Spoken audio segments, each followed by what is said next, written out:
Let me talk to you for a moment, not to motivate you, not to fix you, not to push you forward, just to sit with you exactly where you are. If things feel foggy right now, if your mind feels scattered, dull, or strangely blank, if you keep thinking, why can't I think clearly anymore? There's nothing wrong with you. And I want you to hear that slowly.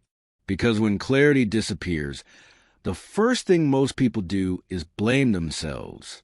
They assume they've lost discipline. They assume they become lazy. They assume something is broken.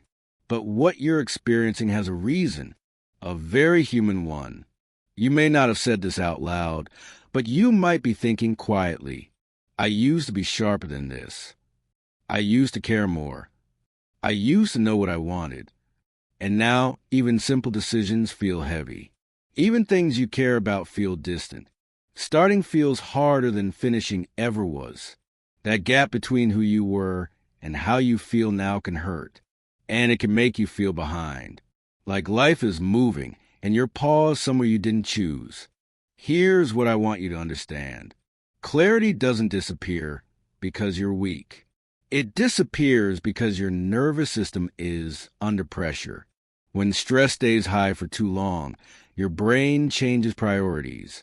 It's no longer focused on insight, creativity, or long-term planning. It shifts into protection. That fog you feel, that resistance, that urge to avoid things you know matter, that's not failure. That's your mind trying to reduce load.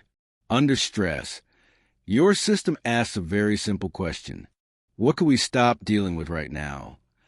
And often, the answer becomes everything. Avoidance isn't your personality. It's a strategy, a temporary one your brain learned when things felt like too much. When the world feels demanding, fast, and unforgiving, your mind doesn't think in inspirational terms. It thinks in survival terms. Less input, less decision-making, less emotional exposure. So it narrows your focus. It blurs your thinking. It pulls you away from anything that feels complex, uncertain, or emotionally charged. Not because you don't care, but because you care and you're tired. This is why pressure doesn't create clarity. It erases it. The more you tell yourself to figure it out, the more your system tightens. The more you demand answers, the more your mind goes quiet. Because clarity requires safety. And safety disappears under constant self-judgment. You may notice this. The harder you push yourself to decide, the more blank you feel. The more you criticize your lack of progress, the more stuck you become. That's not coincidence. That's cause and effect. Your mind learned that slowing down was safer than engaging. So it did. And there's no shame in that. You weren't avoiding life. You were managing overload. Somewhere along the way, things stopped feeling manageable. The expectations, the pace, the constant sense that you should be further along. So your system adapted. It pulled back. It muted signals. It delayed decisions. Not to sabotage you, but to keep you functioning. This is the part people rarely talk about. Burnout doesn't always look dramatic. Sometimes it looks quiet, like numbness, like indifference, like scrolling instead of thinking, like knowing you need clarity, but not being able to access it. That doesn't mean clarity is gone. It means it's waiting for conditions to change. And the condition it's waiting for is less pressure. You don't need to force insight. You don't need to push through fog. You don't need to demand motivation. Those things return when your system feels allowed to exhale. When you stop treating confusion as a personal flaw, your mind begins to open again. When you stop interpreting avoidance as failure, it loosens its grip. This is where relief starts, not with answers, but with permission. Permission to not know right now. Permission to move slower than you planned. Permission to rest without justifying it.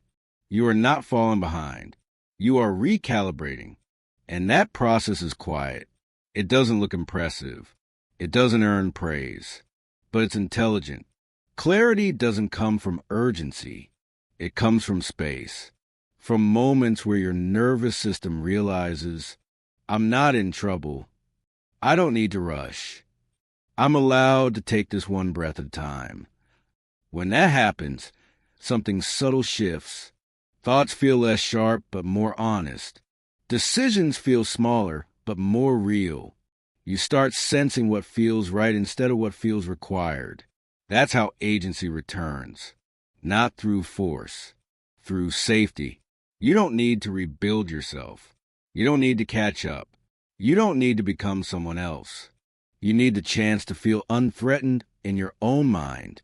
And you're allowed to give yourself that. Right now, without earning it, without explaining it. You haven't lost clarity. You protected yourself until it was safe enough to come back. And it will. Not all at once. Not dramatically. But gently. In quiet moments where you feel a little less tight. A little less rushed. A little more like yourself. There's nothing you need to do with this realization. You don't need to act on it. You don't need to optimize it. Just let it land. Let the pressure drop a notch. Let the self-blame soften. Let your system rest in the understanding that it was never broken. And when you're ready, clarity will meet you there. No rush. No deadline. No punishment. Just space. You can stay here for a moment. That's enough.